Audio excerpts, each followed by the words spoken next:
Hello, welcome back to my channel if you're new here. Hi, my name is Brianna. I am a wedding photographer. I love to post about my destination photo shoots, daily vlogs, mini vlogs, tips and tricks for my fellow photographers out there, and tips and tricks for my brides. Did I miss anything? I really need a better elevator pitch that's intro, but let's just get right into the video. I'm all cozy in my little desk chair. I got my window open and it's like 65 degrees out and I'm just pretending it's spring. I guess I'm so over winter. I hate the winter. Let's just jump right in. This video is about what photography gear I would recommend to somebody that is just getting into photography. I'm just going to share with you guys my experience and gear that I like to use. As you can see, I got some of my gear over here as well as my swag. So good. I'm a Canon girly, so I use the Canon R6 Mark I. I just got the Canon R6 Mark III. I just bought it and I absolutely loved it. I rented it from Lens Rentals and I fell in love with the camera. I feel like the quality is phenomenal. So I went ahead and upgraded and bought the Mark III. I am not a fan of the Mark II. I've said this before and that's just my opinion, but I don't like the Mark II. I think the eye tracking is not great and I'm just not a big fan of it. So that's just my opinion. I know some people love the Mark II, but that's just my opinion. If I was just starting out photography and I was trying to decide what lens to get, I would get the 28-70 RF lens. I use this all the time. I shoot my details on it. You can shoot quite literally anything on it. You can shoot an entire wedding day on just this alone. Absolutely love this lens. It's phenomenal. It's amazing. If you want something that's not as heavy, you could get the 24-70, but I love me the 28-70.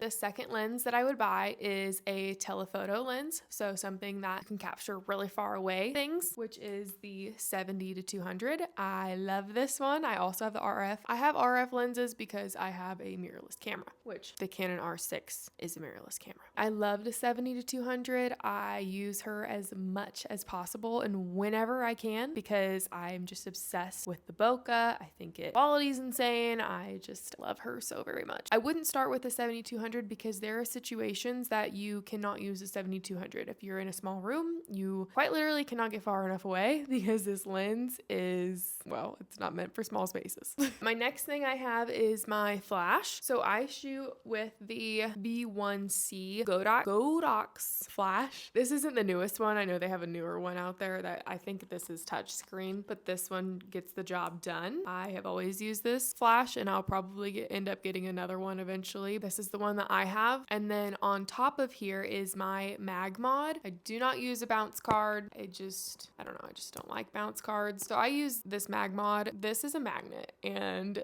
you're gonna need another person to help you stick this on your flash because, oh my goodness, one of my really good photographer friends, she had to help me stick this on here and I literally thought we were gonna snap it in half. It was so hard to get on, but now that it's on, this baby fits perfectly. I just feel like it does a really great job on bouncing the light off of the subject. So this is the flash that I use. Let's go. I just got an email that I reached 100 subscribers. It's a great day. So anyway, that's all the camera gear that I use and I love it. I love it all. It took me a while to get here. It took me a while to upgrade because as you know, if you're starting out photography, everything's a pretty penny. Everything's kind of expensive. So when I first started, my very first lens was a 50mm. It wasn't even the super nice one. I think it was like $150 or something on Amazon. And I worked my way up to the 28-70 and then was able to upgrade from there. So absolutely zero shame in starting small. You do not have to have the best of the best gear to be the best of the best photographer. I fully believe that you do not have to have the newest, most expensive gear to be really great at what you do. Everybody starts somewhere and absolutely no shame in that. I will say that a way that I buy my gear without having to put all of the money down right then and there, I have the Best Buy credit card and I order my gear around Christmas time. I wait to order my gear until they are offering 24-month financing. So it's zero interest for 24 months. That gives me 2 years to pay off my lens or my camera body or whatever it is, and there's no interest. So as long as you pay the minimum payment every single month and then you have it paid off by those 24 months, I just think it's an amazing way to be able to upgrade your gear. And that's what I have done with all of my photography equipment. And I highly recommend it, especially because if you're just starting out, it can be hard to just put all of that money down down right then and there because I'm sure you have other bills and expenses like some subscriptions to run your business, which is also something that's very expensive. So now let's jump into the second part of this video, which is what programs do I use to run my business successfully? And I'm just going to tell you about the ones that I use on the daily. They're the ones that I feel like are an absolute must to run your business because again, this is for beginners and a lot of times when you're first starting out, you don't need all the bells and whistles. Number one,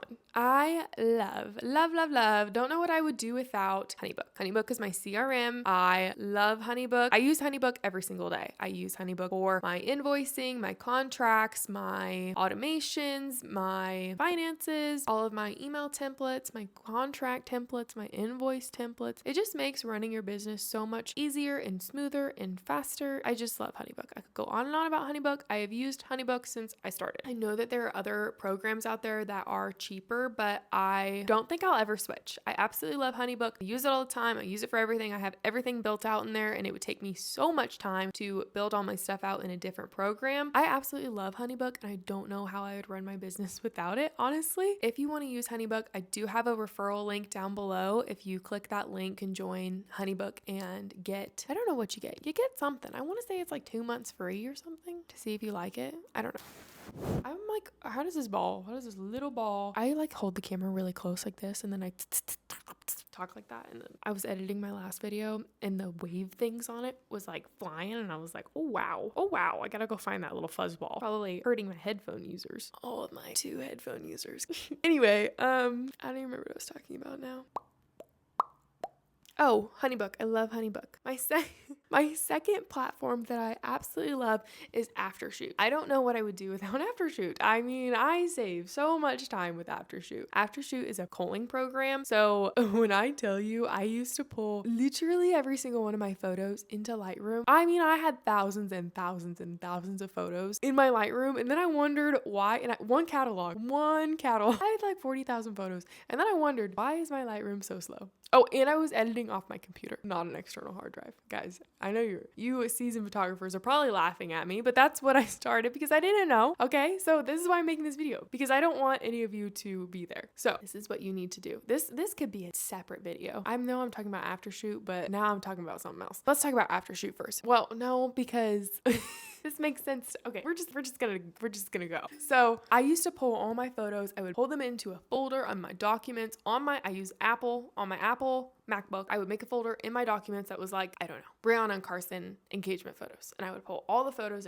into there. These CR3 files, they're huge. And I was an overshooter and I still am. So I got like 1,000 photos for this engagement session that was an hour. And then I would pull those photos straight into Lightroom. I would be trying to edit and go through the photos and just do everything. It was so slow, like so insanely slow. And I'm not a very patient person. I will admit that, especially when it comes to technology, which is funny because my life is surrounded by technology with what I do. It would be so insanely slow and I didn't understand why. It's because you're making my computer always sounds like it was going to blow up. Like the fan in there was like all the time because it was too much for my computer to handle. So you gotta buy an external hard drive and you need to edit off of your external hard drive. Promise it will save you so much sanity. So instead of putting it in my documents folder, I would plug in my external hard drive, make a folder, put all the photos in there. Don't pull them straight into Lightroom, okay? Because it's still gonna slow it down. Pull them straight into Aftershoot. Okay, Aftershoot is gonna save you so much time because instead of manually culling, when I say culling, I mean going through every single photo. Aftershoot is so much faster because it's loading like a preview of the photo. So it doesn't take as long. You pull it into Aftershoot and it's insanely faster. You can cull through the photos yourself, which I used to do because I was afraid to let AI do it. I wanted to be in complete control. Honestly, once my business started growing, I just did not have the time to do that myself in every single photo. So now I let AI do it. Pull it into Aftershoot. Aftershoot culls the photos with AI. Some sessions are faster than others, just depends how many photos. It flags the ones that are blurry. It flags the ones that have people have their eyes closed. It flags duplicates because like I said, I'm an overshooter. So I'd just be taking picture after picture of the exact same thing. We don't really need that. So it separates all of them out into different stars. So there's 5 stars, 4 stars, 3 stars, 2 stars, and unrated. I don't think there's a 1 star. And I still go through all the pictures and double check, but Aftershoot will save you so much time. And then once you go through all your photos, you can export them as a copy if you want into a brand new folder, or you can just select them all and drag them into Lightroom. And when you drag them into Lightroom, it only opens your selected photos. So let's say I took 1,000 photos, only kept 400 of them. I'm pulling those 400 into Lightroom instead of the 1,000, and it's not going to slow down your Lightroom program. Okay, we love Aftershoot. Say it with me. We love Aftershoot. There's so many more things that I could say about Aftershoot and backing up your photos, but we're just going to leave it at that. And if you have any questions, I'll make a separate video on just backing up your photos. Moving on, my client delivery platform. So I used to use Pixieset, and I loved Pixieset. It was great because it was one subscription, and I know all the different subscriptions can get overwhelming. So I liked Pixieset starting out. I did end up upgrading. Once you get bigger, I do recommend upgrading to a different platform, but it was great because Pixieset was my website, my blogs, my client delivery platform. My clients could buy prints through their gallery link. Pixieset just did all kinds of different things, and I loved it. But now that I have grown, I switched to pic-time. pic-time is a gallery delivery platform that's just for delivering your photos and videos. It doesn't have a website. It doesn't have, well, I think it does have a website of literally just your galleries, but it doesn't have all those other things. People can still buy stuff and print stuff through pic-time, just like Pixieset, but I feel like pic-time just offers so much more for my clients. So I really like pic-time. I haven't used it for that long. I've only had it for about 5 months, but I really like it so far. There's like I think I inhaled one of these hairs from this little fluff ball. Okay, we're just gonna pretend it's not there. It's like stuck in my throat.